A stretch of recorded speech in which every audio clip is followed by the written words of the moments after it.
Comilla RAB ১১ সিপিসি-২ একটি বিশেষ অভিযানিক দল শনিবার রাতে ১১ জানুয়ারি গোপন সংবাদের ভিত্তিতে কুমিল্লা জেলার চৌদ্দগ্রাম থানাধীন চান্দুল এলাকায় বিশেষ অভিযান পরিচালনা করে শাহনেওয়াজ নামক একজন অস্ত্রধারী সন্ত্রাসীকে গ্রেফতার করতে সক্ষম হয়।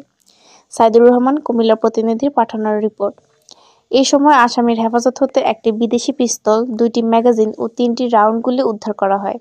জানা যায়, গ্রেফতারকৃত আসামি শাহনেওয়াজ কক্সবাজার জেলার টেকনাফ থানার গাজীপুর গ্রামের আব্দুল আমিনের ছেলে।